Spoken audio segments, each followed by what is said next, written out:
Donc bonjour à tous et merci d'être là pour ce webinaire numéro 9 sur le réemploi du verre.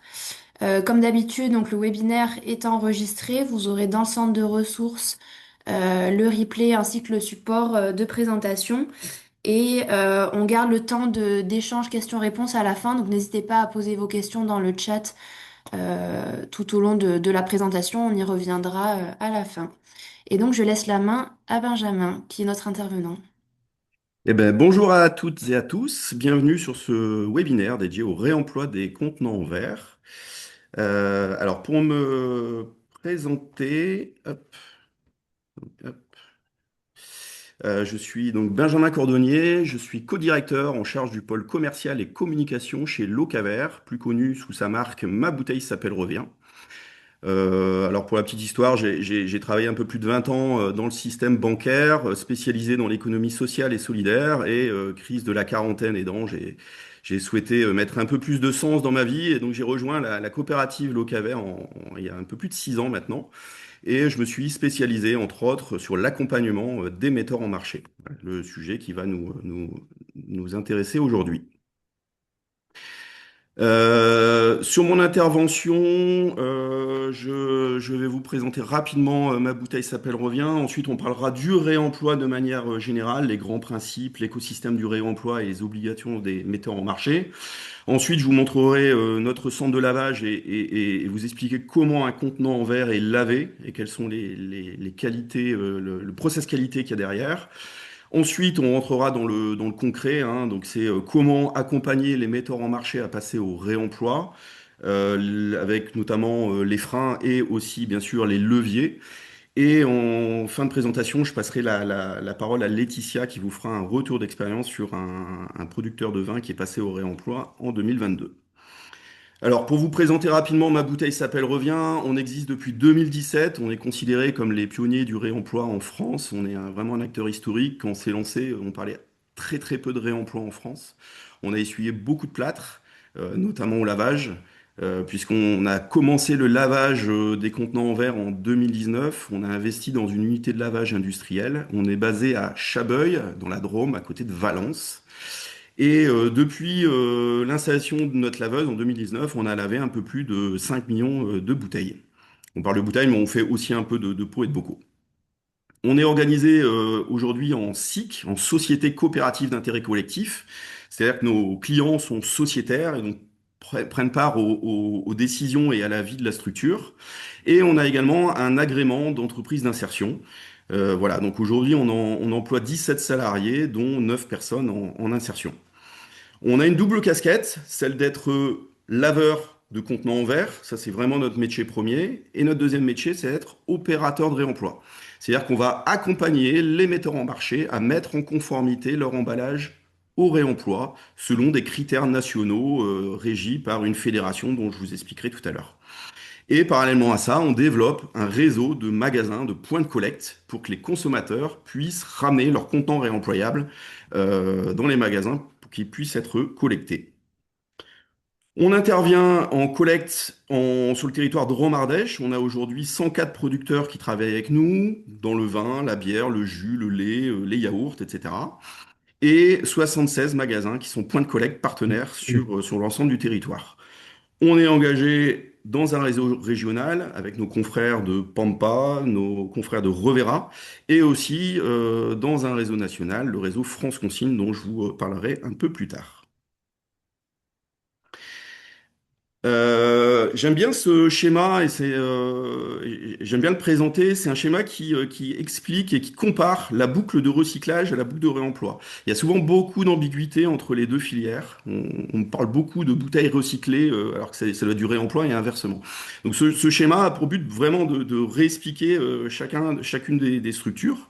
Donc on part la structure, enfin le schéma part du producteur, donc le metteur en marché qui produit, qui met sur le marché des emballages, donc des bouteilles, des pots, etc.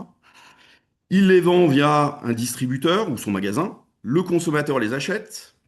Dans la filière de recyclage, ben, le consommateur ramène sa bouteille ou son pot dans le bac, la borne à verre hein, qu'on a à côté de chez soi, hein. Cette borne est collectée par les collectivités avec un coût qui est quand même pas neutre hein, pour les collectivités et qui, in fine, se répercute sur nos impôts.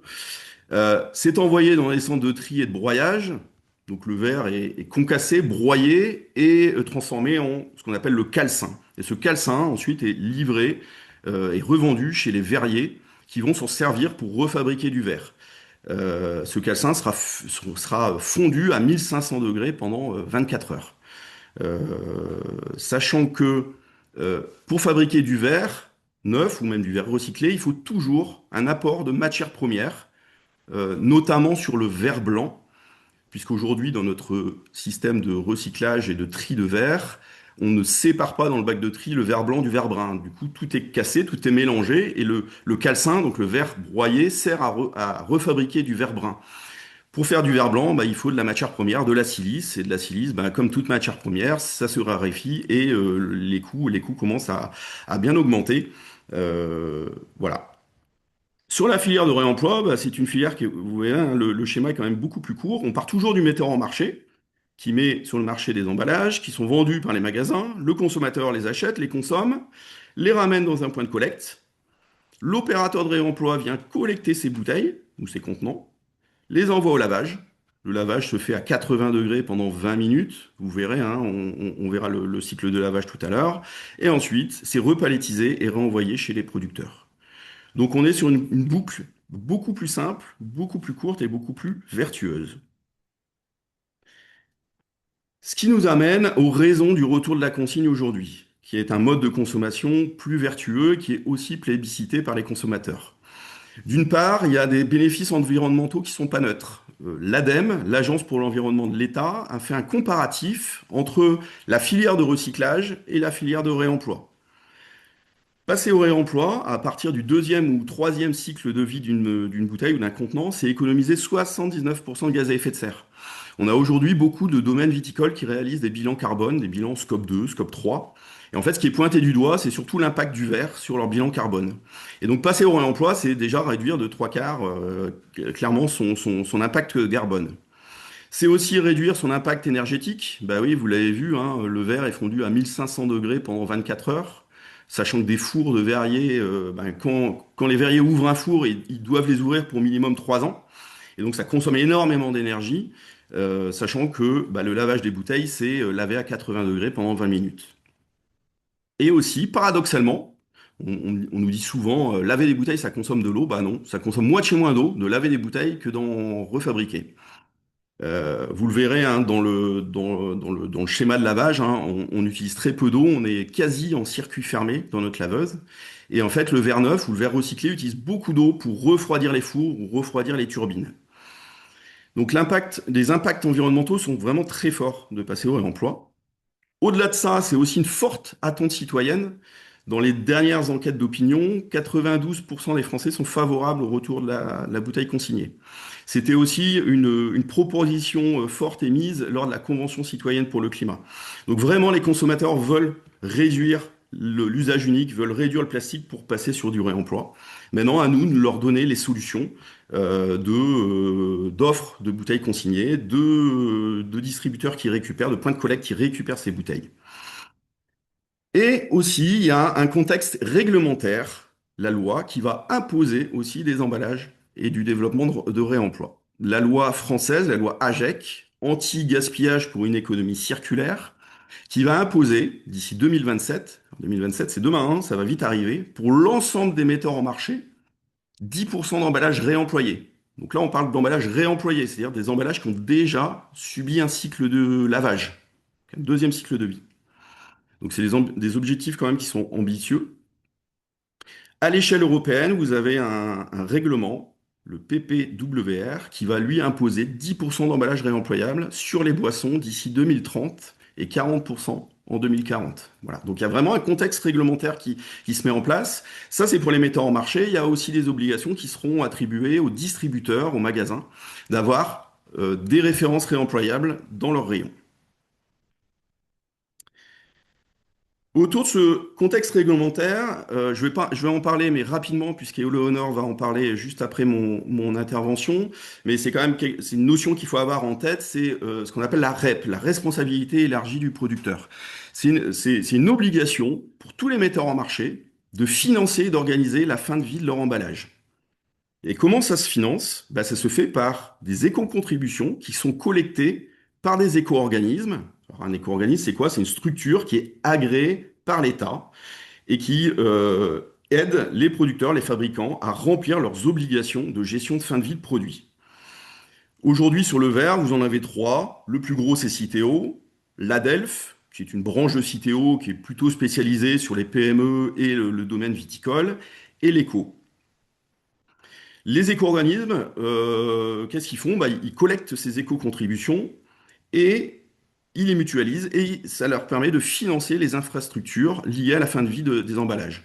Donc, principalement aujourd'hui, la fin de vie, c'est sur le recyclage, hein. 90% des budgets sont plutôt axés sur le recyclage, mais de plus en plus sur le réemploi, puisqu'il y a des obligations de ces éco-organismes à développer le réemploi. Ce qui est important de retenir, c'est qu'un contenant réemployé, donc réemployé, c'est-à-dire qui a déjà été lavé, qui est à partir d'un deuxième cycle de vie, est exonéré intégralement de l'éco-contribution. Pour un contenant réemployable, c'est un contenant neuf, une bouteille neuve ou un pot neuf, qui est apte au réemploi et qui est mis sur le marché. Là, vous avez un bonus sur l'éco-contribution. Et donc, ces éco-organismes, comme je vous le disais, ont une obligation d'attribuer un pourcentage de leur chiffre d'affaires au développement du réemploi en France. Citeo, qui est le plus gros éco-organisme en France, a lancé une expérimentation grandeur nature du réemploi sur sur le nord-ouest de la France, sur les quatre régions, quatre grandes régions du nord-ouest de la France. C'est un projet qui s'appelle Reuse. Et l'idée, c'est d'expérimenter la consigne du verre à grande échelle avec des metteurs en marché petits, moyens et aussi surtout industriels, et aussi les distributeurs, notamment les grandes surfaces, hein, vous voyez Carrefour, U, Intermarché, Monoprix, et aussi les GSS, donc les magasins spécialisés bio, comme Biocoop, typiquement. Donc l'expérimentation a démarré en juin 2025, elle va se terminer ici en fin d'année, et si les résultats sont concluants, il y aura une généralisation sur l'ensemble du territoire national. En tout cas, on l'espère. Un autre éco-organisme, comme l'ECO, a aussi lancé un plan d'action qui s'appelle En route pour le réemploi, qui permet, donc voilà, c'est une enveloppe également qui est mise sur la table pour pouvoir développer le réemploi. La zone de déploiement aujourd'hui est en Auvergne-Rhône-Alpes pour le moment, et d'ici quelques mois, il sera déployé sur le quart sud-est de la France. Donc l'idée, hein, c'est vraiment de ces plans d'action, c'est d'expérimenter et d'inciter les metteurs en marché, les distributeurs et l'ensemble des acteurs de la filière à passer au réemploi. Donc vous voyez, hein, dans le réemploi, il y a une diversité d'acteurs hein, qui permettent à la filière de se structurer. Les principaux, ben, on en a parlé, les éco-organismes, mais vous avez également le réseau VRAC et Réemploi, qui est en fait une tête de réseau nationale et qui a pour mission de structurer, de structurer juridiquement le réemploi, d'apporter un cadre légal et aussi, surtout, de faire du plaidoyer auprès des pouvoirs publics pour faire avancer le VRAC et le réemploi.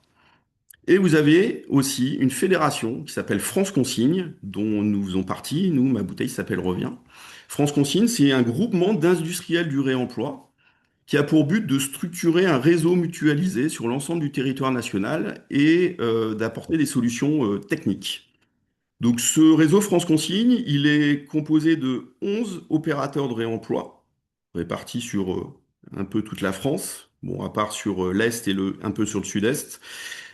Et sur ces 11 opérateurs de réemploi, vous avez 5 centres de lavage. Un à Nantes, un à Lille, un à Toulouse, un à Montpellier et chez nous à Chabeuil à côté de Valence. Qu'est-ce qu'une filière mutualisée? C'est ce qu'apporte, oh, pardon, hop, j'ai été un peu trop vite. Voilà. Qu'est-ce qu'apporte France Consigne avec sa structure, sa filière nationale mutualisée? Bah, c'est de créer une organisation collective des différents acteurs, donc opérateurs, metteurs en marché, distributeurs, logisticiens, laveurs, etc. Et ça permet de regrouper et d'optimiser les ressources, les flux et les infrastructures nécessaires à la remise en circulation des contenants. Pour cela, ça va passer par la mise en place de cahiers des charges ou de catalogues. La première des choses, c'est la mise en place de standards de bouteilles. Le principe des standards de bouteilles, c'est que les bouteilles, quand elles sont mises sur le marché, elles peuvent circuler sur l'ensemble du territoire national et elles seront collectées, lavées et réutilisées autour de leur lieu de consommation. Je prends un exemple concret, je suis brasseur, je fais de la bière à Marseille, mais je vends mes bières à Lille. Bah, ma bière sera achetée à Lille par un consommateur, elle sera bu là-haut, elle sera ramenée dans un point de collecte lillois, elle sera lavée par nos confrères de haut la consigne, et elle sera remise en marché, réutilisée par un brasseur du nord de la France. Principe de la standardisation. Et donc on a des standards, mais on le verra tout à l'heure, hein, sur la bière, sur le jus, sur le lait, sur voilà, tout type de bouteille. Il n'y a pas encore de standard sur les pots et bocaux. Ça devrait arriver. On en parlera un peu plus tard. On a également un cahier des charges techniques étiquettes, puisqu'aujourd'hui, 95% des étiquettes des contenants en verre sont des étiquettes adhésives. Et c'est aujourd'hui la grosse problématique des laveurs, c'est de décoller ces étiquettes adhésives, hein. On a tous gratté un pot de yaourt ou un pot de confiture et s'acharné sur la colle. Ben voilà, c'est un peu la problématique des étiquettes adhésives. Il faut savoir aujourd'hui que les étiquettes adhésives, c'est la cause numéro un des non-conformités de lavage des emballages réemployables. Ça représente environ 21% des volumes lavés qui sont non conformes. C'est énorme, hein. Ça veut dire que quand vous mettez des bouteilles, il y en a 20% qui ressortent non lavables et donc qui partent au rebut et qui ne peuvent pas être réutilisés parce qu'il reste des résidus de colle ou d'étiquettes. Donc, importance de la structuration, d'avoir un cahier des charges étiquette. Dans ce cahier des charges, on a référencé des colles enfin, des colles et des papiers d'étiquettes qui fonctionnent au lavage et qui se décollent facilement. Et du coup, on a mis en place une certification nationale. Vous voyez ici l'attestation de validation de réemploi qui est remis par France Consigne aux producteurs, qui vous permet de mettre sur votre étiquette le pictogramme du réemploi, rapportez-moi pour réemploi. Ça, c'est un pictogramme national qui permet aux consommateurs d'identifier le contenant comme apte au réemploi.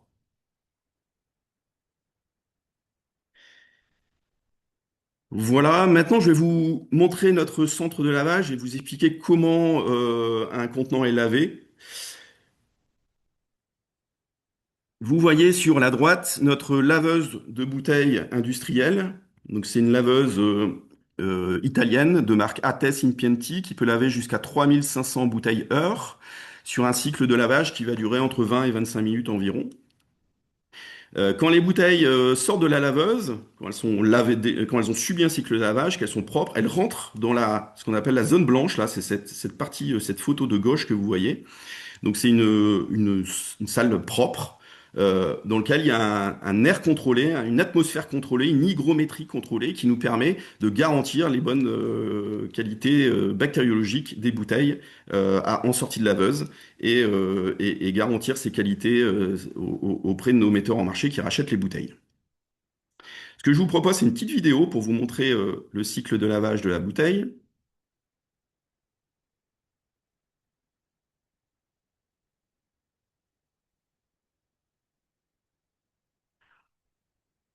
Alors voilà, dans notre centre de lavage, nous réceptionnons les bouteilles dans des palox comme ça, métalliques. Les bouteilles sont généralement triées par format. On est plutôt sur des gammes standardisées, hein. Et donc, quand on fait des sessions de lavage, on fait des gros batchs de lavage par format de bouteille. Donc là, on lave de la bouteille Natura, c'est de la bouteille de jus. Les bouteilles sont amenées devant la laveuse sur des convoyeurs, elles sont chargées, elles vont rentrer dans la laveuse dans des alvéoles. Vous voyez, c'est les gros bacs blancs là. Donc elles rentrent dedans et elles vont, pendant tout le cycle de lavage, rester dans ces alvéoles. Au bout de 20-25 minutes, elles ressortent de la laveuse, donc vous voyez, propres, sèches, sans étiquette, et elles rentrent dans la zone blanche. Elles sont acheminées sur la zone de qualité, de contrôle qualité. Donc ça, c'est une personne qui va venir contrôler si la bouteille est propre, si elle n'est pas un corps ébréché, s'il n'y a pas un corps étranger. Et ensuite, elles finissent en palettisation. Il y a un deuxième contrôle qualité qui est fait également. Et ensuite, elles sont repalettisées sur le modèle du neuf, hein. Donc vous voyez, hein, avec des intercalaires carton entre chaque rang. On peut faire des intercalaires plastiques également, hein, pour les industriels. On cercle l'ensemble des rangs et on met une housse thermorétractable sur l'ensemble de la palette pour garantir l'étanchéité. Aujourd'hui, on est sur un contrôle manuel, hein. Vous voyez, c'est un opérateur qui va contrôler visuellement les bouteilles. Demain, alors quand je dis demain, c'est d'ici septembre ou octobre, on va se doter d'une machine, une mireuse de bouteilles, une inspectrice de bouteilles automatique.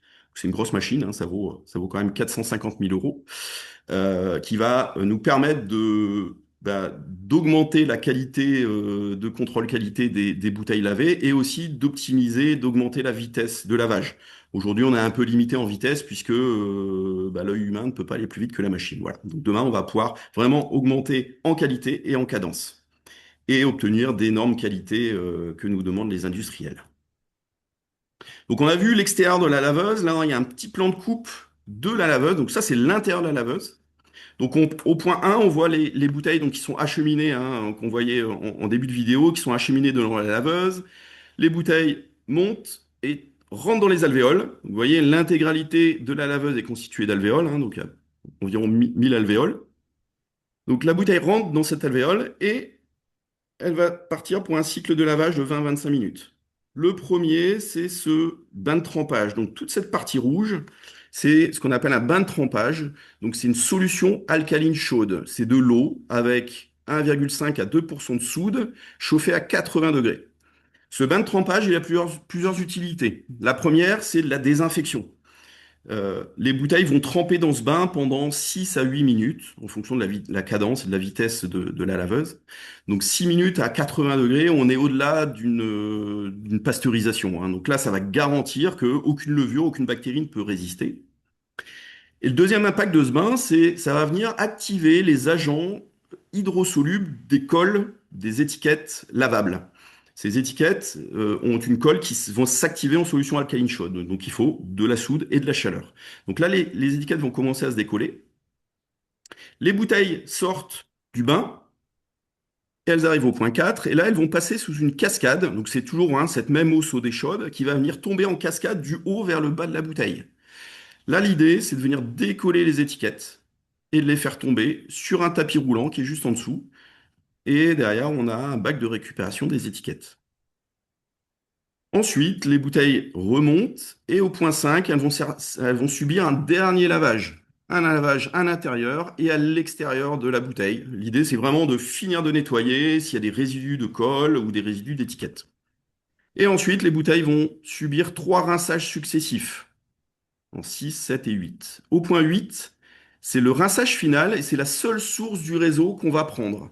Donc c'est de l'eau du réseau qu'on va adoucir, qui va servir de rinçage final à la bouteille.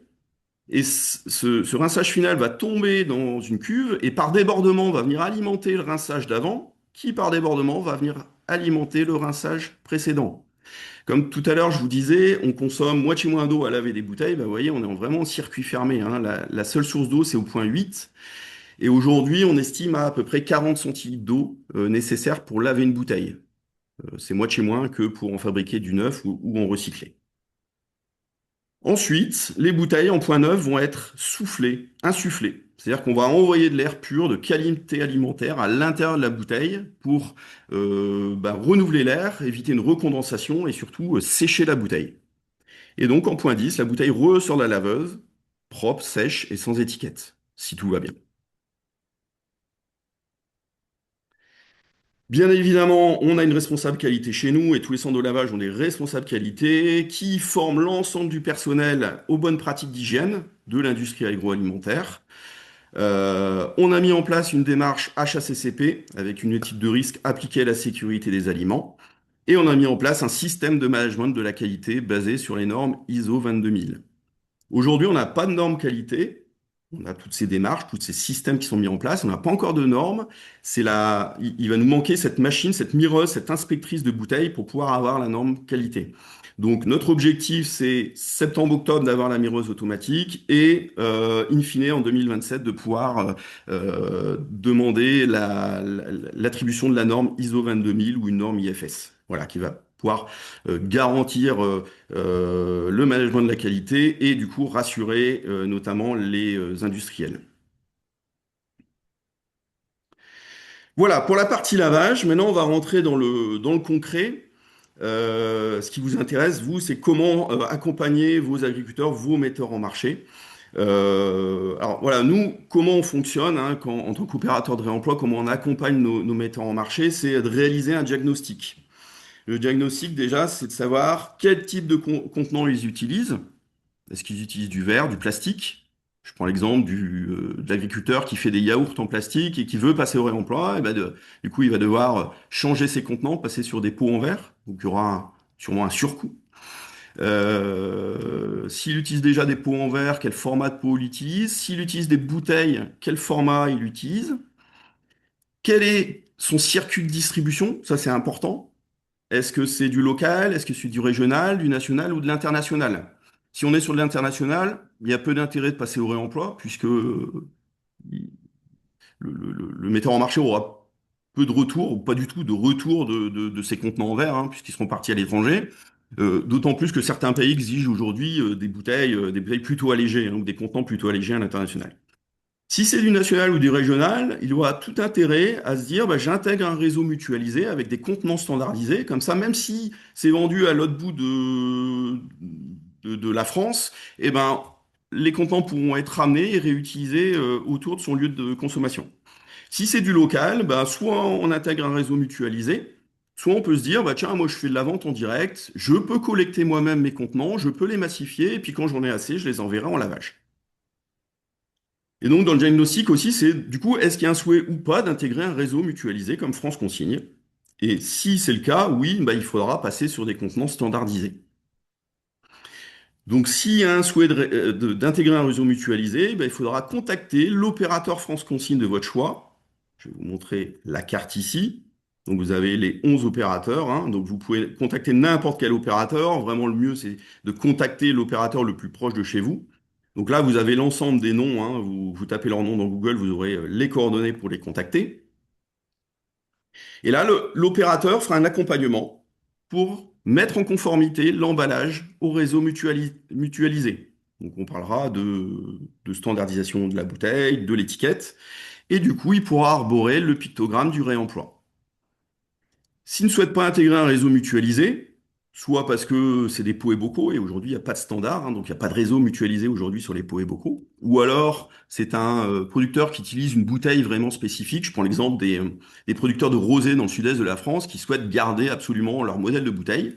Eh ben, pas de souci, ils peuvent le faire, ça sera à eux de collecter et de trier et d'amener au lavage. Il faudra juste qu'ils se rapprochent d'un laveur.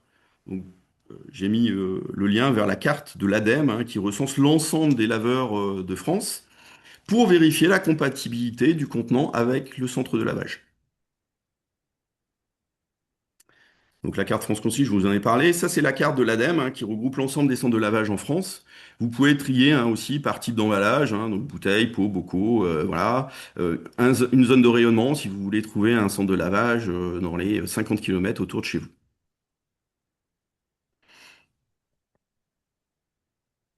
Si on rentre dans un schéma de filière mutualisée, comment ça se passe? Donc, vous contactez un opérateur France Consigne. Cet opérateur France Consigne va réaliser un diagnostic, un peu comme je vous l'ai expliqué précédemment. Donc, le diagnostic, c'est qu'on va regarder quelle gamme et format de contenants en verre vous utilisez, notamment des bouteilles, quelle logistique vous avez aujourd'hui, quel schéma de distribution, et on vous fera une proposition technique d'accompagnement et une proposition financière. Oui, l'accompagnement, la mise en conformité de vos emballages a un coût. C'est une coût de certification. Alors ce coût, il est variable, hein. Je connais pas le coût de mes confrères de France Consigne on n'a pas le droit de s'échanger nos tarifs. Je peux vous donner juste les nôtres. Hein. Chez Ma Bouteille s'appelle Revient, ça va de 500 euros à 2500 euros. Le prix est en fonction de la distribution, si c'est local, régional ou national. Euh, Si vous l'acceptez, on passera sur un accompagnement technique et une certification. Donc, on va travailler avec le metteur en marché sur la vérification, l'adaptation des matières sèches. Donc, quand on dit matière sèche, c'est surtout bouteilles et étiquettes. On va travailler avec le revendeur du verre. On va travailler également avec l'imprimeur pour vérifier que les étiquettes sont conformes à notre cahier des charges. Il y aura la possibilité du coup d'intégrer le pictogramme du réemploi. Donc, ce pictogramme n'est utilisable que si vous êtes dans une filière mutualisée. et votre gamme seront certifiées. Vous recevrez un certificat France Consigne des gammes qui sont aptes au réemploi. Et ensuite, vous intégrerez directement la filière. Donc, on mettra en place de la collecte chez vous, mais aussi on va travailler avec les revendeurs, vos plus gros revendeurs, pour pouvoir leur proposer de devenir point de collecte. Le metteur en marché sera référencé comme producteur partenaire, donc intégrera le catalogue national du réemploi et pourra bien évidemment avoir accès aux bouteilles déjà lavées des différents opérateurs, selon les stocks disponibles, bien évidemment. Voilà un exemple de bouteille conforme au réseau mutualisé France Consigne. Donc, on en a parlé, format de la bouteille standard. Je vous montre les différents formats, hein. On a des formats sur le vin, donc avec des bordelaises en trois couleurs, des bourguignonnes en trois couleurs, de la bière en 75 centilitres, mais aussi en 33, du cidre, de la limonade, de l'eau, du lait, des jus, etc. Voilà. Donc ça, c'est une partie de la gamme standardisée. On l'a dit tout à l'heure que l'étiquette doit être conforme à un cahier des charges, donc on va vérifier l'adhésif, le type de papier, le type d'impression, les finitions et la taille. Le numéro de l'eau ne doit pas être gravé au laser sur la bouteille. C'est le cas souvent dans le vin, hein. Il y a beaucoup d'embouteilleurs qui gravent au laser. Et si c'est gravé au laser, bah, ça ne part pas au lavage, donc ça devient un emballage à usage unique. Donc le numéro de l'eau doit être intégré soit sur l'étiquette, soit sur la contre-étiquette, soit marqué à l'encre sur la bouteille, avec une encre bien sûr lavable.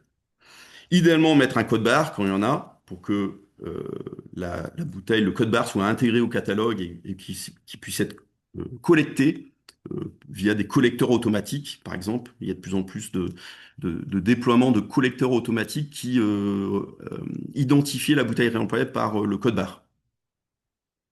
La capsule métallique ici, qui est tolérée hein, dans le réemploi, on ne demande pas de la retirer, même si on considère quand même que c'est un déchet et que maintenant il y a de plus en plus de vignerons, par exemple, qui retirent cette capsule. Et bien évidemment, il faudra intégrer le pictogramme du réemploi pour que ça soit identifiable par le consommateur. Voilà, ça c'est la liste des standards. Sur les pots et bocaux, ben, j'en parlais. Actuellement, il n'y a aucun standard qui existe. Il y a une multitude de pots et de bocaux, notamment chez les fabricants de yaourts et aussi de miel, hein. Voilà, chacun a plus ou moins son pot et donc c'est compliqué. Aujourd'hui, on devrait faire un tri par producteur et non pas un tri par format. Donc on attend avec impatience les pots Aircure, dont vous avez une petite photo ici sur la droite. C'est des pots qui seront déployés par l'éco-organisme Citeo, voilà, qui devait sortir il y a quelques temps. Ça a été repoussé, bon, pour des problèmes techniques et de solidité. Donc ça devrait arriver, on l'espère, courant de l'année. Il y a aussi France Consigne et le réseau VRAC et Réemploi qui sont en train de réfléchir à mettre en place des standards de pot. En tout cas, aujourd'hui, il n'existe pas de standard, donc il n'existe pas de filière mutualisée sur le pot. Seul le lavage à façon est possible. Donc là, le lavage à façon, c'est le metteur en marché à dépôt, il les met sur le marché. C'est lui qui doit organiser la collecte, le tri, la massification et ensuite les amener à laver. Typiquement, chez nous, on a des producteurs de compotes là qui vendent voilà, leurs pots chez différents magasins et les magasins les mettent de côté. Et à chaque fois qu'ils livrent, ils récupèrent les pots, ils les massifient et ils nous les apportent en lavage. Donc bien évidemment, se rapprocher d'un laveur pour vérifier la compatibilité du pot avec la laveuse, parce que généralement les laveuses sont faites pour laver des bouteilles, pas forcément des pots. Si le pot est trop petit, ben, il tourne dans l'alvéole et donc il se lave mal. S'il est trop gros, alors soit il rentre pas, soit il rentre, mais il se coince dans l'alvéole et ça peut poser problème. Le metteur en marché a la possibilité hein, d'internaliser le lavage. Ça, c'est autorisé par la loi, aucun problème. Donc, moi, je connais pas mal de producteurs de yaourts, justement, qui ont investi dans des petits lave-vaisselle intégrés. Euh, Si c'est le cas, il faut mettre en place un plan HACCP, bonne pratique d'hygiène, et voilà, de la traçabilité, désinfection et contrôle régulier. L'État tolère que ça soit internalisé, mais derrière, elle veut de la traçabilité. Donc, il peut y avoir des contrôles, et lors des contrôles, il faut pouvoir justifier que tous ces principes de bonne pratique d'hygiène soient mis en place. Pour terminer, j'ai souhaité lister l'ensemble des freins que j'ai pu constater avec mes metteurs en marché, et on verra juste après les leviers. Beaucoup de leviers lèvent les contraintes et les freins qui sont soulevés par les metteurs en marché. Les principaux freins sont bah, le coût d'achat des matières sèches. On en a parlé tout à l'heure. Le coût d'achat des bouteilles aptes au réemploi. Aujourd'hui, par exemple, sur les bouteilles de vin, on va partir sur des bouteilles qui font à peu près 500 grammes et plus. On constate que pas mal de vignerons ont opté, sous pression des verriers, pour des bouteilles allégées, des bouteilles Ecova. Et donc, passer d'une bouteille Ecova qui fait 300 grammes à une bouteille qui fait 500 grammes, bah forcément, oui, il y a un surcoût à l'achat des bouteilles. Pareil, de passer de l'étiquette lavable enfin, une étiquette classique à une étiquette lavable, ben, vous avez un surcoût qui fait plus de 10% environ, même si voilà, de plus en plus d'imprimeurs maintenant ont en catalogue des étiquettes lavables, il y a des volumes qui commencent à remonter et donc les prix commencent un peu à se tasser. Le taux de retour qui est encore faible aujourd'hui, et oui, on estime que le taux de retour il est de seulement 15%, donc ce qui est très faible, sûrement parce que il y a une méconnaissance par le consommateur du pictogramme du réemploi, ou en tout cas de la filière de réemploi. Et un des leviers, bien évidemment, ça sera de mettre en place la consigne monétaire. Euh, on attendait que l'État se positionne dessus, donc il y a une commission de consignation qui a mis en place et acté des montants de consignes légaux, donc de 15 centimes pour les petits formats et de 30 centimes pour les grands formats. Et ça va permettre vraiment de généraliser la consigne sur l'ensemble du territoire national. C'est en tout cas poussé par les organismes. Certains de nos confrères de chez France Consigne ont déjà mis en place la consigne monétaire. Euh, Clairement, ils ont vu leur taux de retour de passer de 15% à 40% la première année et 60% à partir de la deuxième année. Donc vraiment, cette carotte financière permet d'augmenter le taux de retour. Ça peut être consigne monétaire, ça peut être aussi des bons d'achat hein, dans les magasins. Un des freins également, c'est le coût de la certification. Je vous en parlais tout à l'heure. Chez nous, ça va de 500 à 2500 euros. Chez nos confrères, c'est peut-être un peu différent, mais voilà, ça peut être un frein, bien évidemment. La faible disponibilité des stocks de bouteilles lavées, effectivement, ça rejoint le taux de retour qui est encore faible, hein. Alors aujourd'hui, on a beaucoup, nous, de stocks de bouteilles de bière, puisque la filière de bière a vraiment a démarré avec nous sur le réemploi. Le vin, ça a tardé un petit peu.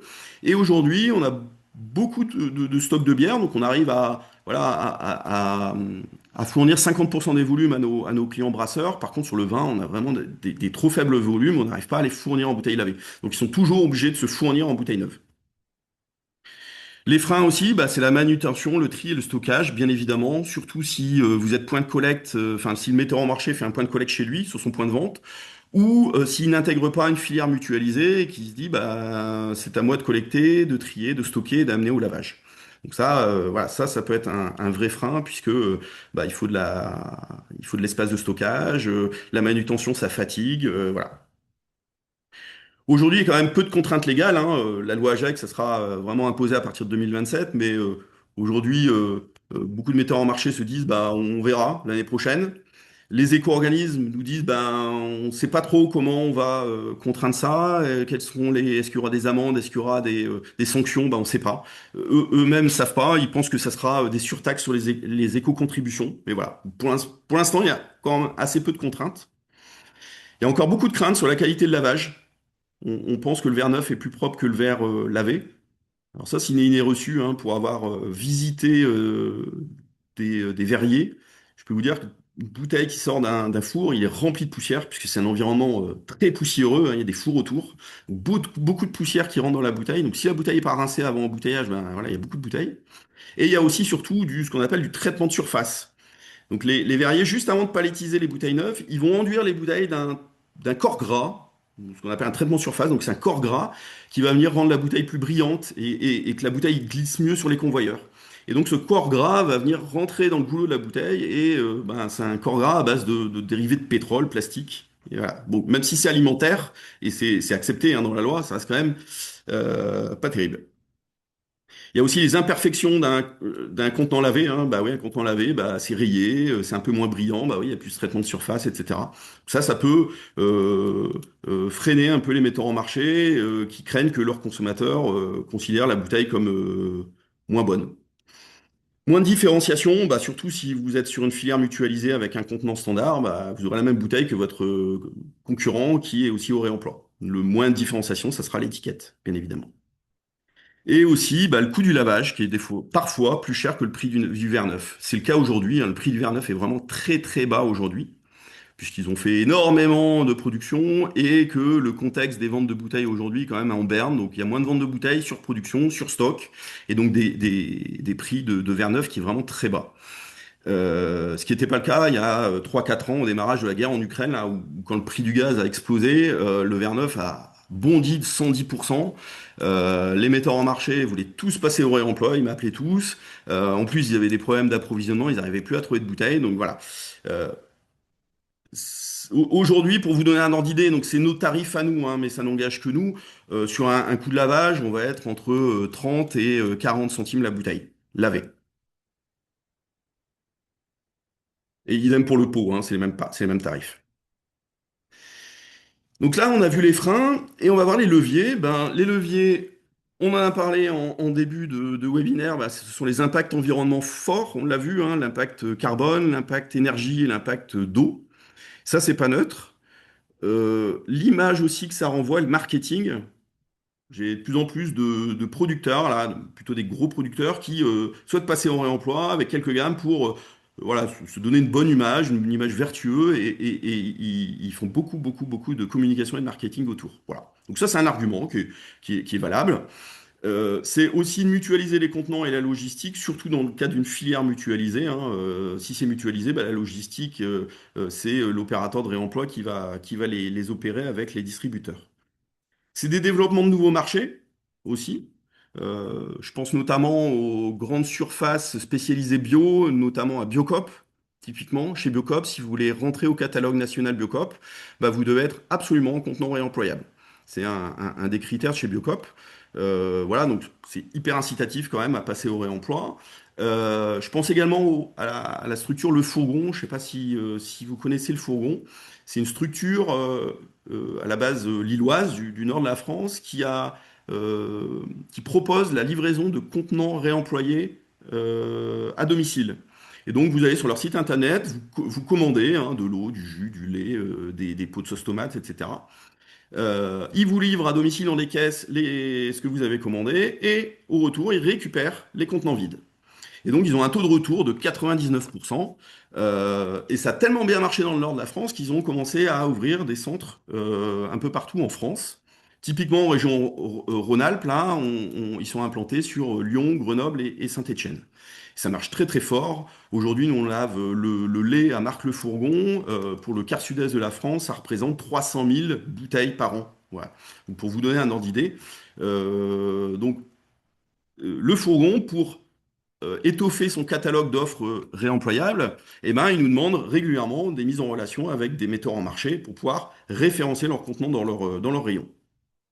Et je parlais tout à l'heure que les distributeurs ont des obligations également de référencer des offres réemployables dans leur rayon. Ben voilà, ça fait partie de la développement de nouveaux marchés. C'est aussi fidéliser sa clientèle. Bah oui, surtout si vous êtes point de collecte dans votre point de vente, le client ramène sa bouteille. S'il revient ramener sa bouteille vide, bah forcément il va racheter. Donc, il y a de fortes chances qu'il rachète. Les éco-organismes, on en parlait tout à l'heure, maintenant font des appels à projets. Et dans ces appels à projets, il y a des prises en charge, des surcoûts liés au passage au réemploi. On parlait tout à l'heure de l'achat de matières sèches qui coûtait plus cher, les étiquettes, les bouteilles, etc. Tout ça, ça peut être pris en charge. Le coût du lavage, s'il est plus cher, peut être pris en charge par les éco-organismes. L'ADELF vient de lancer son appel à projet encore plus de réemploi. ADELF Citeo vient de lancer son appel à projet réemploi là, avec la date des clôtures au 30 septembre. L'ECO va lancer aussi en courant mai un appel à projet pour développer le réemploi.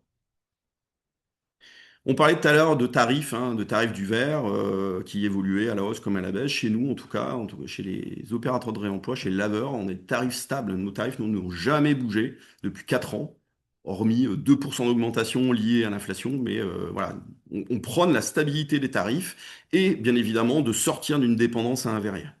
Un verrier. Les leviers, c'est aussi anticiper la réglementation à venir, hein, la réglementation AGEC et européenne. On dit toujours allez-y, prenez pas le train en marche, attendez pas que ça arrive, allez-y, anticipez. C'est aussi soutenir la réindustrialisation des territoires. Vous l'avez vu dans la vidéo, on est une vraie usine industrielle. On emploie 17 salariés. Chaque centre de lavage, c'est pareil, hein, c'est une vingtaine de salariés. Ça crée de l'emploi local et non délocalisable. Et on recrée de l'industrie qui profite à l'ensemble du territoire et de l'écosystème. Autre levier, on l'a vu tout à l'heure, c'est le bonus ou la suppression de l'écotaxe ou de l'éco-contribution sur les contenants aptes au réemploi. Donc un bonus sur les contenants réemployables et de la suppression de l'écotaxe sur les contenants réemployés, qui ont déjà été lavés. Et enfin, le dernier levier, mais on en parlait tout à l'heure, c'est le retour de la consigne monétaire pour augmenter le taux de retour. Donc la consigne devrait commencer à se généraliser à partir de 2027. Voilà, ça va permettre d'augmenter les taux de retour. Je vous parlais tout à l'heure d'un passage de 15 à 40% la première année, 60-70% les années suivantes. Donc ça, c'est intéressant. C'est ce que fait les Allemands, c'est ce que font les Belges et ça fonctionne. Et plus il y aura de retours, plus il y aura de bouteilles en circulation, plus on pourra en laver, plus on pourra en reproposer derrière aux metteurs en marché. Voilà pour ma présentation. Vous avez mes coordonnées sur la dernière diapositive. N'hésitez pas à me contacter si vous avez des questions. Je vais laisser la parole à Laetitia pour un retour d'expérience sur un domaine viticole qui est passé au réemploi en 2022. Et merci de votre attention. Merci Benjamin. Bonjour à tous. Je suis Laetitia. Je représente l'enseignement agricole dans l'association IRA2E qui accompagne les agriculteurs dans la transition. IRA2E, Interréseau Agriculture, Énergie et Environnement. On œuvre dans la région PACA. Je travaille notamment sur le sujet du réemploi à travers des actions de sensibilisation dans les campus agricoles et l'accompagnement d'agriculteurs dans la démarche. J'aimerais simplement vous livrer le témoignage de Samuel Arnaud de la ferme des Arnaud à Villedieu, dans le Nord-Vaucluse. Il s'agit d'une retranscription d'un échange filmé. La vidéo est disponible sur le site de notre association. Donc, c'est un domaine qui s'étend sur 20 hectares en Côte-du-Rhône et 3 hectares d'oliviers. Il produit également des jus de raisin. Un passage au réemploi qui s'est fait en 2022, d'abord via le prestataire de transformation des jus, puis pour les vins, après une rencontre avec Benjamin. C'est un sujet qui était sur la table depuis leur installation en 2015. Ils en parlaient notamment avec leurs agents commerciaux. Alors aujourd'hui, Sam est plutôt content, même si le taux de retour n'est pas fou. Ce qu'il met en valeur, c'est d'avoir été à l'initiative, d'avoir été précurseur. Il met le doigt tout de même sur les difficultés à l'époque de trouver les adhésifs adéquats. Benjamin a su les rediriger. Cela a induit un changement d'imprimeur, mais le coût restait à l'époque sensiblement le même. Pour lui, les freins du passage au réemploi sont les coûts, une bouteille réemployable étant plus chère qu'une allégée, et la standardisation de la bouteille aussi qui fait que toute leur gamme ne peut pas passer au réemploi. Boucle nationale sous-entendue, bien sûr. Comme leurs bouteilles armoriées de Vaquera, je ne sais pas si vous voyez ce que c'est, les bouteilles armoriées, c'est celles qui ont un blason en relief de leur gamme et réemployable. Pour Samuel, la plus-value se situe essentiellement dans les bénéfices environnementaux. Un diagnostic énergie et gaz à effet de serre de la Chambre du Vaucluse avait été fait en 2023 et avait pointé 2 postes principaux émetteurs. Et sans surprise, c'était le carburant et le verre qui sont ressortis à poids équivalent. Et comme le dit Sam, il est beaucoup plus simple de passer au réemploi que de changer de tracteur. La seconde plus-value, elle est commerciale. Le réemploi est devenu un argument marketing pour lui, qui lui a ouvert plusieurs marchés, une dizaine d'après lui, dont la Biocoop que mentionnait Benjamin. Et l'aventure Joyon sur Paris, je ne sais pas si vous connaissez, c'est une démarche qui est ultra intéressante. C'est une gamme de vins qui est expédiée en vrac par les vignerons, qui est mise en bouteille sur Paris, capsulée, parce que l'alu est moins impactant que les bouchons synthétiques ou de liège. Ils sont stockés dans des casiers réemployables et distribués à la restauration parisienne en vélo cargo. Les bouteilles sont ensuite lavées dans une station de lavage locale par une association de réinsertion.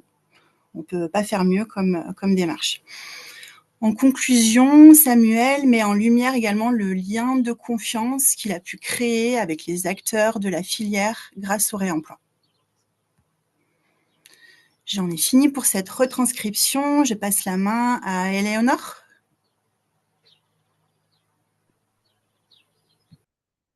Je vais arrêter mon partage d'écran. Merci Laetitia. Le lien de cette vidéo est dans le PowerPoint, hein, donc vous pourrez le retrouver, aller voir la vidéo en intégralité. Je cherche juste à... Est-ce que vous m'entendez? Oui, Est-ce que vous voyez mon écran? oui, tout va bien. Ok. Bonjour à tous. Merci Benjamin et Laetitia. Je vais juste apporter un complément à ce qui a déjà été très bien présenté.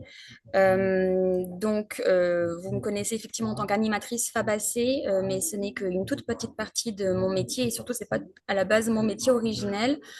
Juste pour me présenter rapidement, moi, ça fait plus de 10 ans que je travaille dans le réemploi des emballages.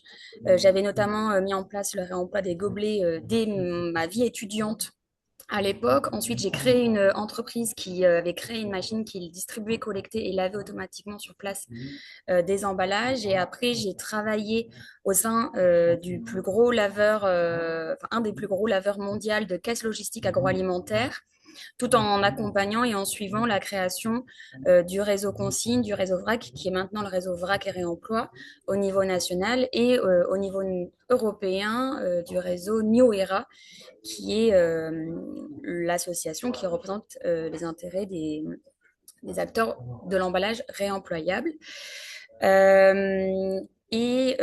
À côté de ces activités, je travaille aussi sur les sujets de diversification des modèles économiques des exploitations agricoles et des acteurs de la semence à la fourchette. Et j'ai mon BPREA en maraîchage agroécologique, donc j'ai cette capacité à pouvoir partir du terrain pour construire la stratégie et l'accompagnement des acteurs de toute la filière. Je ne vais pas faire de redites, mais juste des petits compléments par rapport à ce qui a déjà été très bien présenté, parce que j'ai pu échanger avec un certain nombre d'animateurs Fabacé, et on n'a pas tous les mêmes niveaux de connaissance de ce que représente le réemploi d'emballage. Il y a des petites nuances de vocabulaire ou des approches. Moi, je me positionne en tant qu'actrice neutre et indépendante. Malgré que j'ai pu passer chez certains des acteurs, je n'en suis plus partie prenante. Et donc, ma posture, elle est vraiment neutre et indépendante. Donc, le réemploi, comme vous l'avez compris, c'est vraiment un emballage qui peut être de plein de matériaux différents, on y reviendra, qui va être réemployé pour le même usage, dans le même format, sans subir aucun changement. Donc, un gobelet, un pot, une bouteille, une caisse va être utilisé à nouveau pour boire ou transporter ou contenir quelque chose. Quand on dit réutilisation, qui est le terme qui est souvent le plus utilisé par le grand public, finalement, dans la pratique un peu professionnelle, c'est différent du réemploi. Réutiliser, c'est quand vous avez à l'avoir un contenant ou un emballage dont on ne va pas changer la forme et dont on va changer l'usage. Par exemple, effectivement, vous allez avoir un mug qui est normalement utilisé pour boire un jus liquide. Et bien là, si vous changez l'usage de ce mug pour en faire un pot à crayon, bah, vous ne faites plus du réemploi, vous faites de la réutilisation. Le recyclage, comme l'a expliqué Benjamin, c'est quand on vient complètement changer la forme de l'emballage, peu importe sa matière initiale. Donc, on va venir broyer.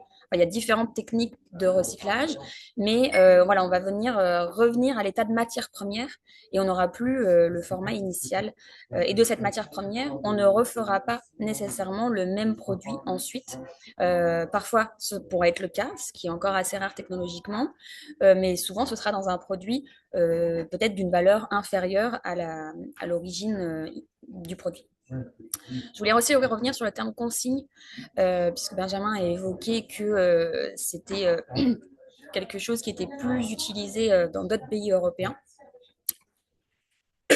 Excusez-moi. Parce qu'en fait, il y a différents types de consignes. Il y a la consigne pour réemploi, donc c'est celle dont on vous a parlé aujourd'hui, mais il y a aussi la consigne pour recyclage. Et nous, en France, c'est quelque chose qui fait débat depuis plusieurs années et qui continue pour l'instant de faire débat, même si c'est peut-être en train d'évoluer. Donc la consigne, c'est le fait de payer une somme d'argent lorsqu'on reçoit l'emballage au départ. Et quand on le remet dans un collecteur, que ce soit pour réemploi ou pour recyclage, qu'on récupère cette somme d'argent. Mais il existait bien deux systèmes de consigne en Europe qui, pour l'instant, est en discussion en France. Mais je voulais vous le mentionner parce que ça pourrait vous arriver d'avoir ce sujet. Et également une notion qui a beaucoup été utilisée par Benjamin, je voulais juste clarifier pour être sûr, le terme de metteur en marché. Donc un metteur en marché, pour nous, animateurs pharmaciens, c'est vraiment le producteur qui va vendre, donc soit à un distributeur, soit directement à son consommateur, le produit. Mais ça peut être aussi, dans d'autres contextes, une marque agroalimentaire qui développe des produits qu'on connaît tous, je ne vais pas citer de marque, et qui va ensuite vendre ce produit-là à un grand distributeur. Voilà, donc c'est pas forcément qu'un producteur agricole, ça peut être aussi des marques agroalimentaires qu'on appelle metteurs en marché.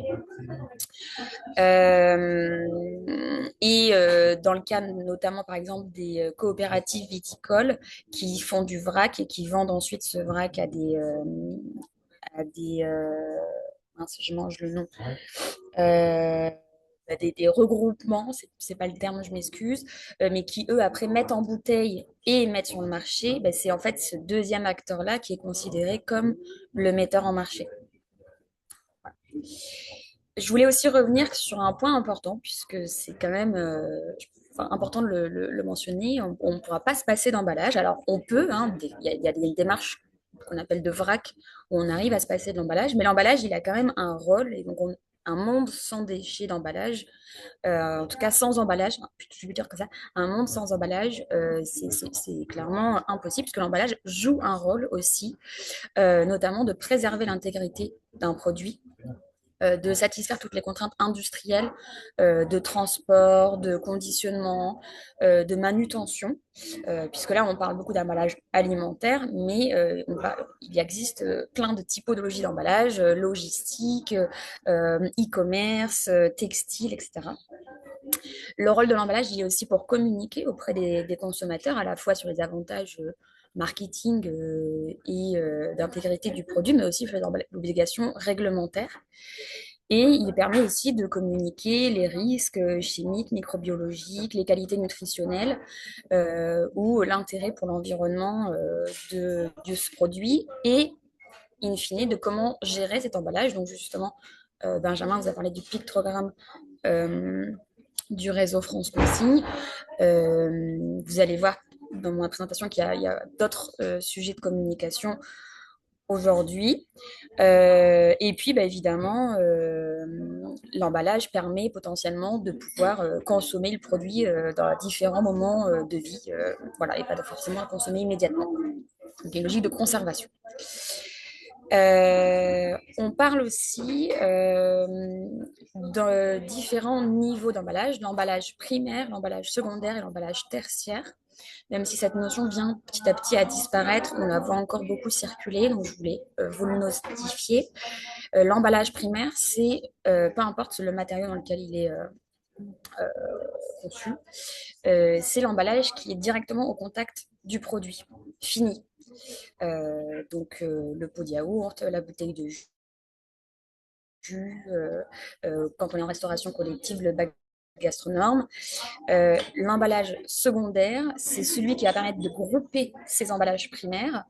Donc, quand on fait, par exemple, les offres, un produit acheté pour deux, un produit offert pour deux produits achetés, vous avez parfois un film qui va venir récupérer, rassembler vos 3 bouteilles. Ce film peut être considéré comme un emballage secondaire.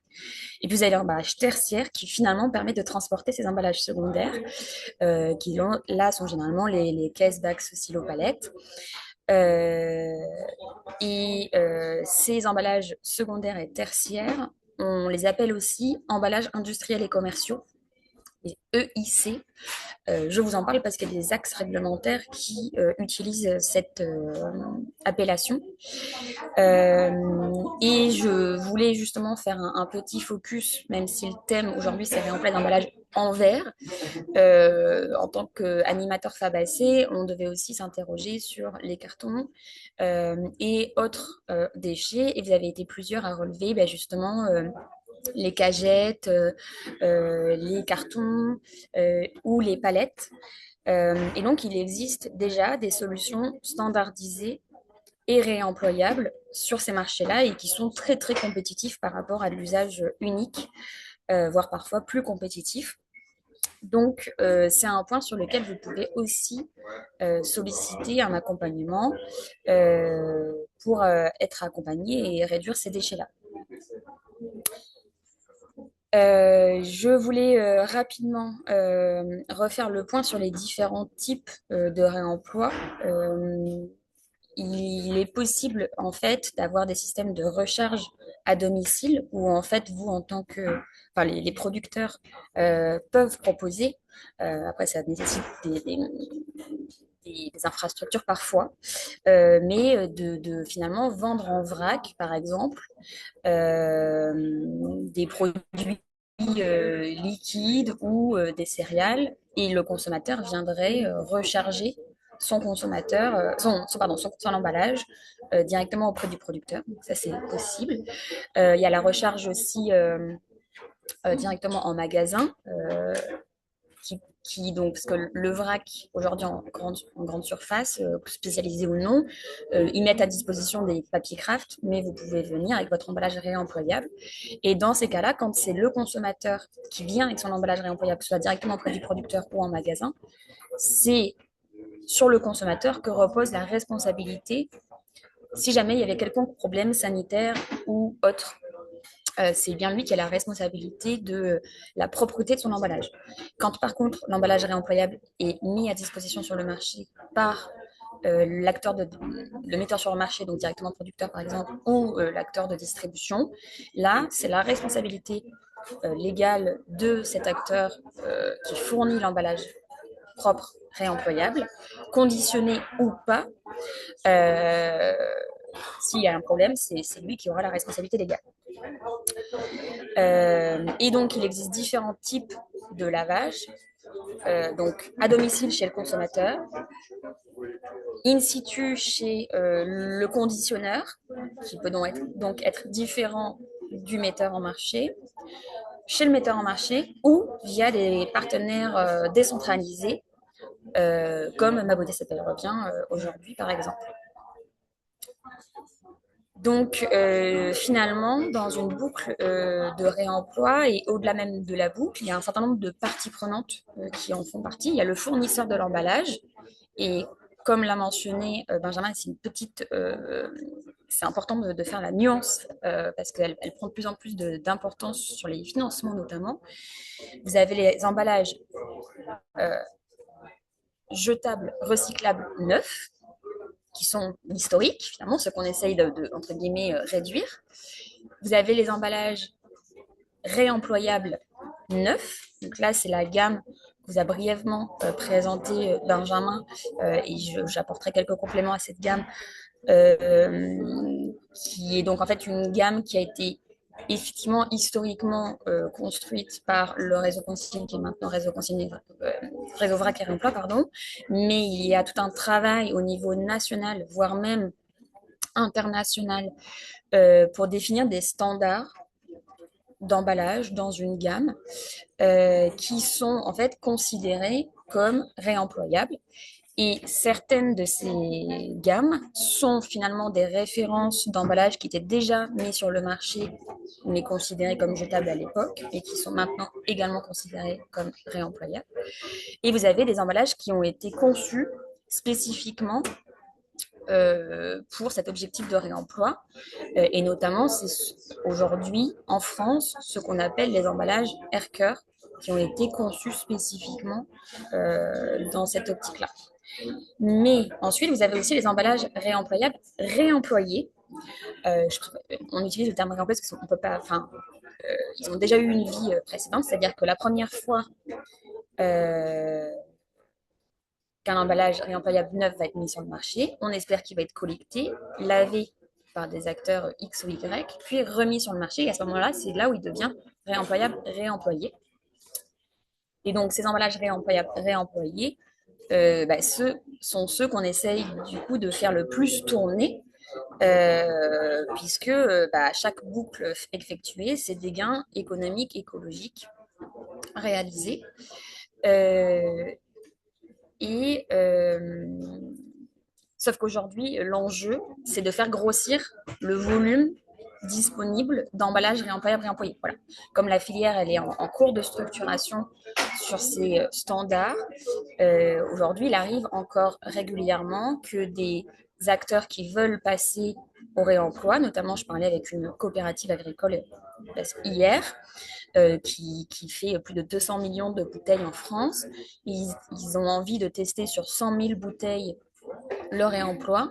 Mais malheureusement, aujourd'hui, dans le format qu'ils souhaitent, il n'existe pas de volume suffisant d'emballages réemployés disponibles. Donc, dans une première approche, ils vont devoir acheter des emballages réemployables neufs et ceux-là ensuite seront collectés et donc viendront alimenter et faire grossir ce stock d'emballages réemployés. Voilà. J'ai dit tout ça sans cafouiller, c'était banal. Ensuite, vous avez les acteurs de fournisseurs d'équipements, donc ce qu'on appelle les RVM, Reverse Vending Machine. En fait, les collecteurs, qui sont des machines plus ou moins automatisées selon les prestataires, où le consommateur va pouvoir venir remettre son emballage. Mais vous avez aussi parfois, notamment dans les espaces assez réduits, juste un simple casier de transport de contenants qui va être mis à disposition. Donc, voilà. Ensuite, vous avez les metteurs sur le marché, donc j'ai déjà dit, les distributeurs, les opérateurs de réemploi, donc ceux qui viennent réellement collecter, transporter, laver, reconditionner vide pour repartir chez quelqu'un qui va le reconditionner plein l'emballage. Vous avez aussi tous les acteurs qui font la traçabilité potentiellement digitale des emballages quand c'est nécessaire. Un certain nombre de bureaux d'études aussi, ou de cabinets, ou des acteurs du réemploi qui proposent de l'accompagnement. Donc, le réseau France Consigne fait partie, j'en fais partie. Et on est voilà, plusieurs à pouvoir vous accompagner sur comment passer au réemploi. Ensuite, un acteur important de cette boucle, c'est le consommateur.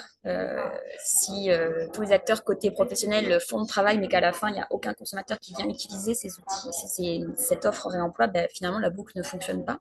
Inversement, si le consommateur a très envie d'être dans le réemploi, mais qu'il n'y a pas d'offre en face de produits conditionnés en réemploi ou qu'il n'y a pas d'opérateur pour réemployer ces emballages, ça ne marche pas. Donc, il y a vraiment une interdépendance et une coopération pour réussir à atteindre cet objectif. Vous avez tous les acteurs de la régulateur, donc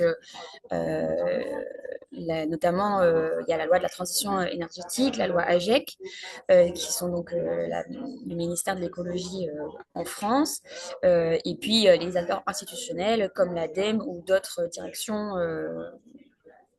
plus ou moins étatiques ou institutionnelles qui vont venir orienter les objectifs et la réglementation au niveau national, mais aussi européen, voire même avec le traité plastique international. Et puis ces fameux éco-organismes qui sont des entreprises un peu mixtes, donc privées, mais avec un rôle normalement d'intérêt général, historiquement mettre en place le recyclage et de plus en plus de tendre vers accompagner la réduction, puis le réemploi, puis le recyclage. Comme Benjamin en a assez parlé, je ne vais pas redétailler ce point ici. Je voulais juste effectivement, en tant qu'animateur Fabassé, quand vous faites vos plans d'action et quand vous faites votre sourcing de prestataires pour vous accompagner à mettre en place le réemploi, je vous invite à préparer ces 6 informations à minima, au-delà de ce qu'a dit déjà Benjamin. Donc de lister chaque référence de bouteille qu'ont vos agriculteurs et si possible de savoir la quantité qu'ils mettent par an sur le marché de chaque référence. Si c'est possible et si c'est du verre, d'avoir la fiche verrier. Ça permet d'avoir les dimensions et le poids exact de chaque référence, sachant que quand vous avez aussi, moi j'ai par exemple des producteurs qui sont laitiers et qui font des yaourts en plastique, voilà, essayez d'avoir le plus d'informations techniques sur l'emballage auprès du fournisseur de l'emballage. Toutes les informations concernant l'étiquette, donc colle, encre, papier ou plastique, etc. Déterminer les étapes de conditionnement et de stockage de l'emballage vide avant conditionnement, de l'emballage plein après conditionnement, chez le producteur, mais aussi chez toutes les intermédiaires jusqu'au point de vente, si jamais ce n'est pas de la vente directe. Puisque notamment le stockage en extérieur peut avoir des impacts significatifs sur la lavabilité ou pas de l'emballage. Identifier les circuits de commercialisation, puisqu'il y a des boucles de réemploi qui sont parfois variables en fonction de si c'est de la vente directe ou si c'est des circuits commercialisés en grande distribution ou en spécialisé ou en restauration collective ou en événementiel. Et se renseigner sur quel éco-organisme à quel éco-organisme le producteur est adhérent. Il se peut qu'il ne soit adhérent à aucun éco-organisme et donc en fait il se trouve qu'il est entre guillemets hors la loi, puisque maintenant tout metteur sur le marché est obligatoirement, légalement aujourd'hui obligé d'adhérer à l'un ou l'autre des éco-organismes. Et donc Benjamin les a cités aujourd'hui sur les biens de consommation, c'est Citeo, Adelph et l'Eco. Et sur les emballages industriels et commerciaux, donc notamment tout ce qui est caisse, casier ou palette, les éco-organismes sur ce sujet vont être officiellement annoncés dans quelques mois. On connaît déjà les prétendants, mais je vais pas vous polluer avec cette information. En tout cas, c'est une obligation légale du metteur en marché d'adhérer à un éco-organisme et donc de payer une taxe à chaque fois qu'il met un emballage sur le marché. Et en fonction de l'éco-organisme auquel adhère le producteur, derrière, chaque éco-organisme a des appels à projets et des financements qui sont variables dans le temps et dans le contenu. Et donc, certains de ces appels à projets vont pouvoir permettre de financer, comme l'a dit Benjamin, l'achat de bouteilles, le coût de l'accompagnement, le changement d'étiquette, parfois des changements de système de conditionnement parce que la buse qui permettait de mettre le vin dans la bouteille, par exemple, doit être changée. Et donc ça, selon l'éco-organisme auquel est adhérent le producteur, il ne va pas pouvoir prétendre à tous les appels à projets. Ouais. Juste pour rappeler qu'effectivement, un lavage efficace, en fait, il y a 4 critères pour un lavage efficace. C'est d'avoir une action chimique, une action mécanique, le temps de contact et la température. Et en fait, en fonction du type d'emballage dont on parle, que ce soit du verre, du plastique, de l'inox, des emballages primaires ou des emballages industriels et commerciaux, le laveur, son métier, c'est de savoir adapter ce fameux cercle de Siner, ça s'appelle. Donc ces 4 critères-là, pour atteindre l'objectif derrière d'hygiène et de sécurité alimentaire si on parle d'aliments. Voilà, donc c'est ces 4 grands critères qui régissent finalement le métier du laveur. Et le métier du laveur, c'est d'être le chef de cuisine et trouver la bonne recette dans ces 4 indicateurs pour laver le contenant qu'il doit laver, ou l'emballage qu'il doit laver. Bon, là, je ne vais pas revenir dessus, mais je vous laisserai les slides, sachant que ces chiffres vont être actualisés dans 15 jours sur les chiffres du réemploi et du vrac en France, parce que, comme l'a dit Benjamin, c'est un marché qui était en très forte croissance jusqu'au Covid. Le Covid a pas mal impacté le marché, mais c'est un marché qui est en train de repartir aussi parce qu'il y a eu tout ce travail de structuration au niveau de la filière nationale et européenne. Et donc, c'est aussi des opportunités de marché pour les producteurs, même à leur petite échelle locale. Mais je sais qu'on a aussi des grosses coopératives dans le programme, donc je voulais le mentionner. La cartographie des centres de lavage de l'ADEME a été actualisée il y a quelques semaines. Donc, Benjamin, vous avez mis le lien, je vous l'ai remis également. Et dans une logique d'approche indépendante et neutre, je voulais justement vous représenter l'ensemble des acteurs. Donc, encore une fois, vous trouvez la liste détaillée sur ce lien de l'ADEME. Mais vous avez ces 2 grands programmes portés par les éco-organismes Citeo et l'Eco qui ont l'avantage de ne pas être sur les mêmes territoires. Donc, en fonction de où sont vos producteurs, vous pouvez vous rapprocher de l'un ou de l'autre. Et les deux ont évidemment pour ambition d'avoir un déploiement au national dans les meilleurs délais. Vous avez je sais pas si on dit la fédération, mais il y avait France Consigne qui maintenant a créé, ça fait de ma part, une organisation qui s'appelle Sauver et qui est en fait finalement le contact commercial pour entrer dans la dynamique standardisée proposée par le programme France Consigne, qui est une approche standardisée qui est vraiment celle poussée depuis le début par la filière et qui est très bien. Mais je voulais me permettre de préciser que ce n'est pas la seule approche proposée par les acteurs de la filière qui sont tous rassemblés au sein du réseau Vrac et Réemploi. Il y a aussi des laveurs indépendants et qui proposent des cahiers des charges de lavage et qui peuvent s'adapter à des cahiers des charges d'emballage différents de ceux proposés par le réseau France Consigne et Sauver. Donc, je vous ai mis quelques noms ici.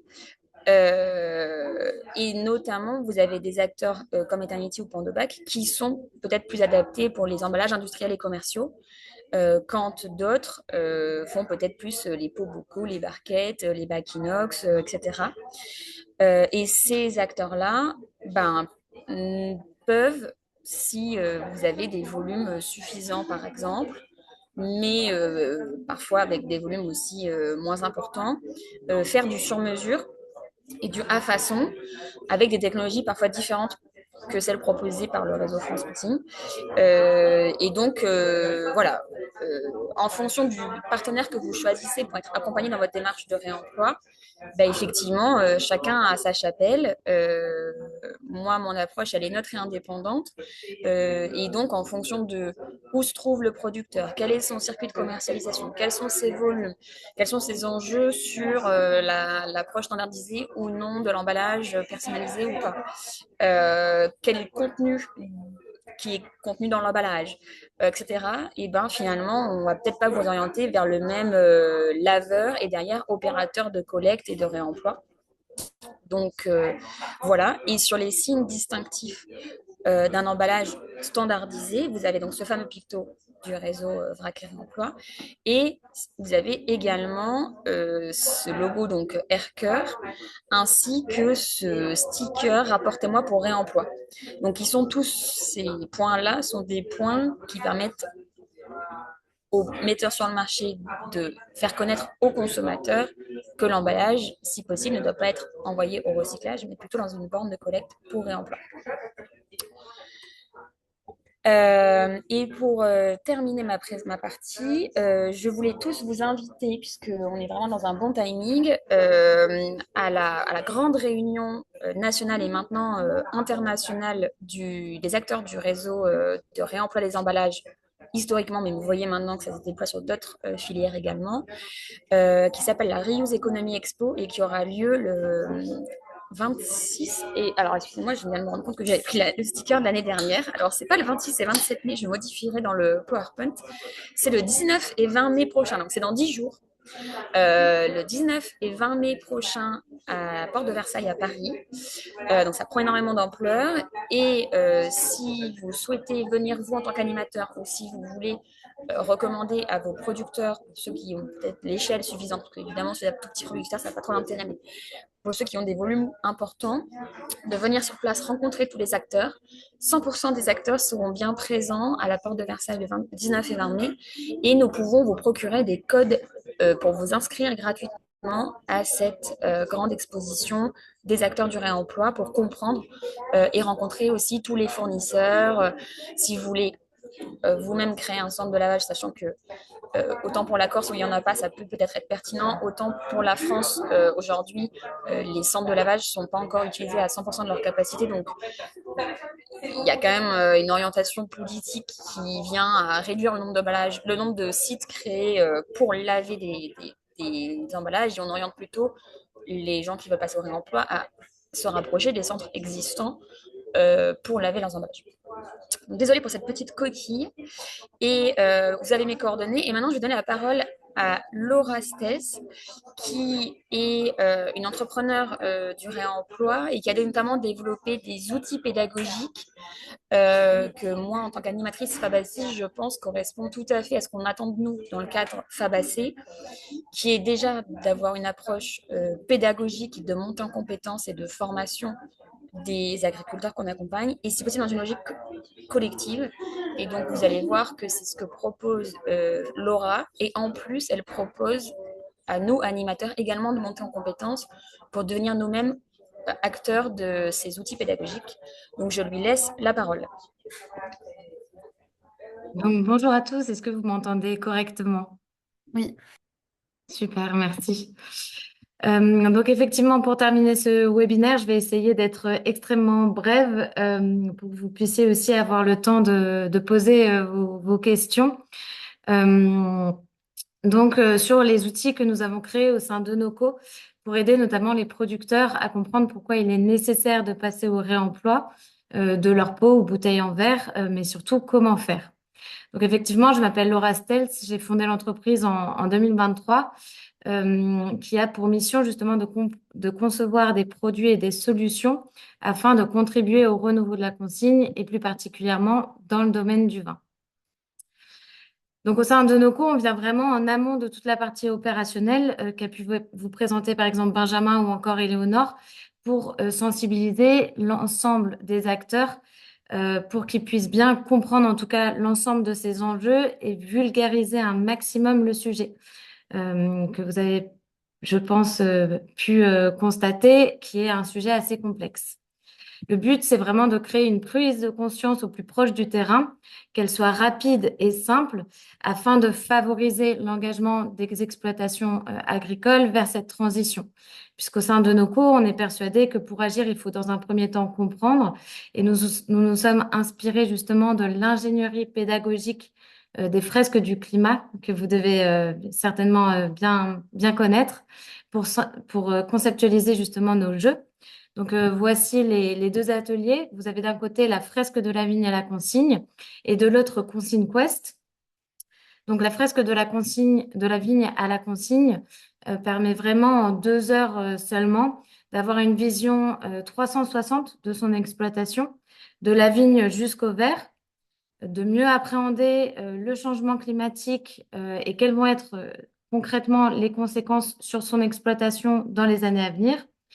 Et enfin, de mieux comprendre l'empreinte carbone de son entreprise et de pouvoir constater justement que la bouteille en verre, c'est le premier poste émetteur d'émissions de CO2 d'un domaine et qu'il est alors un levier très intéressant justement pour décarboner son exploitation. Puisque dans un domaine viticole, c'est environ 40% des émissions de CO2 qui proviennent uniquement de la bouteille en verre à usage unique.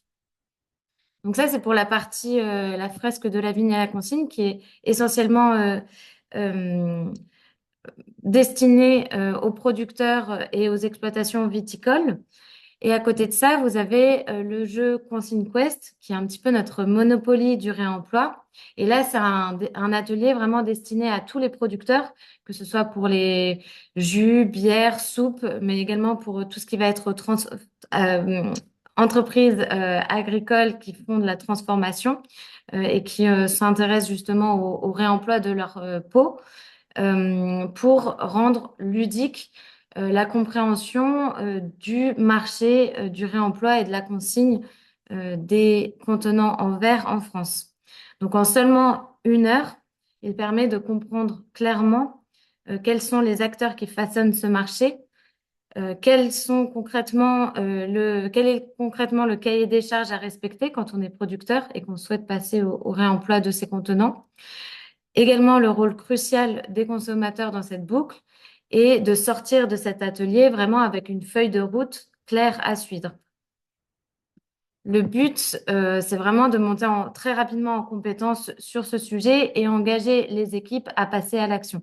Donc ici, on vous a détaillé les différentes étapes de la fresque, puisque nous proposons toujours en option de terminer par une dégustation de vin ou de jus, justement, qui sont passés au réemploi de leurs bouteilles pour allier l'utile à l'agréable et surtout ancrer le fait que d'ores et déjà, des producteurs ont sauté le pas et donc présenter des exemples concrets de pairs pour favoriser justement le passage à l'action. Donc, juste après, vous allez pouvoir voir quelques images pour que vous puissiez vous projeter. Et au niveau des animations, donc nous, au sein de NOCO, on se déplace partout en France et on vous propose également une formation justement pour outiller les indépendants ou justement vous, animateurs, qui êtes au plus proche du terrain pour accompagner au mieux les producteurs sur ce sujet et que ces outils puissent vraiment avoir le plus d'impact afin d'accélérer cette transition. Donc, je vais pas rentrer dans les détails de la formation pour que vous puissiez aussi avoir un petit peu de temps pour poser vos questions.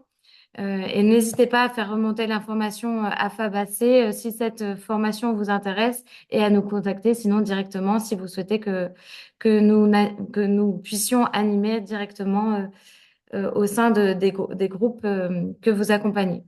Donc, merci de votre écoute et je vous laisse poser vos questions. Merci. Merci Laura, merci à tous les intervenants. On a pour l'instant dans le chat une question de Jean-Jacques Baliquian à destination de Benjamin, si tu es toujours là, oui, qui fait partie de l'association des vignerons de la Sainte-Victoire en PACA et qui demande si le diagnostic, donc dans la diapo que tu nous avais présenté, il est gratuit et c'est en fonction de la faisabilité d'accompagnement qu'il y a une facturation. Mm. Enfin voilà, ça il est dit 500 à 2500 euros en fonction du réseau de distribution. Voilà, si tu pouvais nous préciser un peu. Ouais, effectivement, le diagnostic est effectivement gratuit, hein, donc on se déplace directement sur le site du metteur en marché, du producteur, ou on le fait en visio. Moi, ça m'arrive d'accompagner les metteurs en marché à l'autre bout de la France en visio. À partir de là, on réalise un diagnostic et on propose un devis en fonction, voilà, de plusieurs critères, et notamment c'est le critère de distribution qui va impacter le prix. En distribution locale, le tarif d'accompagnement sera de 500 euros. Donc, soit facturer 500 euros, on laisse aussi la possibilité aux producteurs de devenir sociétaire de notre coopérative. Le ticket d'entrée de la coopérative, c'est 500 euros également. Donc voilà, c'est au choix. Pour une distribution régionale, le tarif sera de 1500 euros hors taxe. Et sur un metteur en marché national, en distribution nationale, on sera sur 2500 euros hors taxe. Voilà. Et ces tarifs peuvent être pris en charge dans le cadre des appels à projets des différents éco-organismes.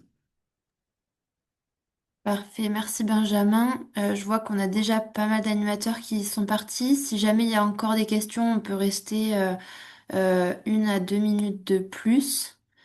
Et puis sinon, on s'arrêtera là. Il y a le replay donc qui sera disponible dans la journée ou demain. On va aussi mettre donc tous les supports là qui vous ont été présentés, qui contiennent également des liens.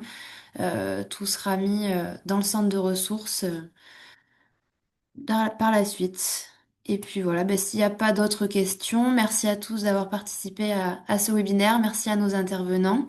Et on vous mettra également leur contact dans le centre de ressources pour pouvoir faire appel à eux par la suite. Alors, J'ai une question, Oui, désolée. vas-y Romane, ben, vas-y. Oui, alors c'était plus pour, enfin, du coup, moi je suis en Corse et c'est un projet qui pourrait être, enfin, qui souhaite être mis en place auprès de 6 à 7 vignerons. Je sais pas encore, c'est plus, voilà, avoir un retour d'expérience. Est-ce qu'il y a déjà, enfin, est-ce qu'on a déjà fait appel à l'un d'entre vous en Corse? Est-ce que voilà, c'est un besoin qui est ressorti? Et sinon, est-ce que voilà, de quelle manière je pourrais procéder pour leur proposer, voilà. Alors, je vais parler au nom de France Consigne. Chez France Consigne, l'opérateur qui intervient en Corse, c'est l'Incassable, qui vient de fusionner avec Revera. Donc maintenant, l'acteur a identifié, c'est Revera, qui a une antenne à Marseille. Donc Pour l'instant, il n'y a pas d'acteur identifié France Consigne en Corse. Donc, je vous invite à vous voilà, à contacter et vous rapprocher de l'acteur Revera Incassable pour étudier la possibilité, voilà, en tout cas de l'accompagnement et de la mise en conformité de vos emballages. Ensuite, aujourd'hui, il n'y a pas de centre de lavage hein, sur la Corse. C'est peut-être un projet. Ça peut venir souvent. C'est des projets qui sont impulsés par les régions. Voilà, donc ça aussi, ça doit venir des collectivités. D'accord. Je me permets juste de prendre la parole parce que en Corse, il y a la brasserie Pietra qui travaille depuis déjà quelques années sur ce sujet, qui sont en train d'installer une, euh, une usine de nettoyage en amont de leur centre, enfin de leur ligne d'embouteillage, et qui souhaitait justement proposer ce service pour permettre le réemploi aussi des bouteilles en verre en Corse. Donc je sais que c'est un sujet qui, alors je n'ai plus, ça fait longtemps que j'ai plus été en contact avec le fondateur qui est Hugo Cialelli. Donc je sais pas où ça en est actuellement. Mais je sais que c'est un sujet qui a intéressé et qui était en cours en Corse également. Donc peut-être se rapprocher de la brasserie Pietra qui pourra vous orienter aussi au niveau du lavage. D'accord, merci beaucoup. Et autre question, enfin, ce serait pas possible de, même si on n'a pas de centre de lavage en Corse, de considérer que ce sera que pour les bouteilles exportées, par exemple, sur le continent, et qu'ensuite ces bouteilles soient lavées, enfin voilà, que ce soit que pour le marché du continent, et que ces bouteilles soient lavées sur le continent et ensuite réutilisées. Enfin, est-ce que ça peut être une possibilité, ça, par exemple? Eh ben, bienvenue évidemment dans un réseau mutualisé. Si les metteurs en marché corse mettent en conformité leur emballage aux critères du réseau mutualisé, donc bouteille standard, étiquette conforme, etc., puis taux du réemploi, et que ça soit vendu sur le continent, bien évidemment, elles seront collectées, lavées et réutilisées autour du lieu de consommation, donc sans aucun problème. Il faut se rapprocher du coup d'un opérateur de réemploi pour voilà, mettre en conformité l'emballage au réemploi. Ok, ben, parfait, merci. C'est peut-être dans un premier temps, d'ailleurs, le plus simple, hein. Oui, en attendant la création d'un centre de lavage. Ok, merci. Et je vais quand même contacter la brasserie Pietra aussi pour savoir. Mais, super, merci pour ces informations. Très bien. Eh bien, s'il n'y a pas de d'autres questions, on va pouvoir s'arrêter là. Ça attend de voir. Super. Bon, bah écoutez, merci à tous et puis bonne fin de journée à tout le monde.